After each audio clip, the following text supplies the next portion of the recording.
Palanpur stamp duty કચેરીના લાંચિયા નાયબ collector Ankita ઓઝાના bank લોકરમાંથી Palanpur એસીબીને તપાસ દરમિયાન પોણા કરોડનું સોનું મળતા એસીબી પણ ચોંકી ઉઠી હતી। હવે સમગ્ર મામલે આગળની તપાસ શરૂ કરી।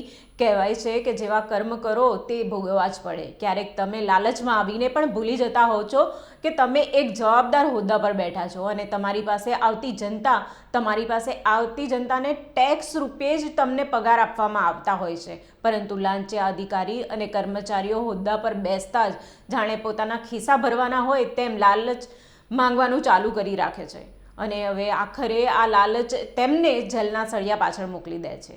બનાસકાંઠાના પાલનપુરમાં સ્ટેમ્પ ડ્યુટી મૂલ્યાંકન કચેરીના નાયબ કલેક્ટરની કહાની કંઈક આવી જ છે।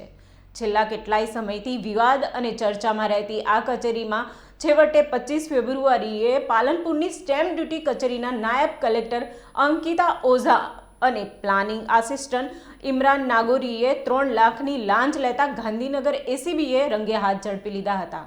જે બાદ અંકિતા ઓઝાની જામીન પર અરજી કોર્ટે નામંજૂર કરતા હાલમાં બંને સબ જેલમાં બંધ છે।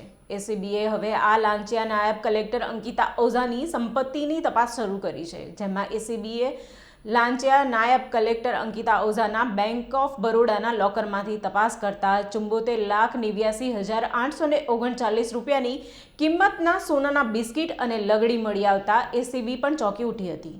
આ લોકરમાંથી 10 સોનાના બિસ્કિટ અને 7 સોનાની લગડીઓ મળી આવ્યા છે। ત્યારે હવે એસીબીની તપાસ દરમિયાન અંકિતા ઓઝાના લોકરમાંથી પણ પોણા કરોડનું સોનું મળતા એસીબીએ વધુ તપાસ હાથ ધરી છે।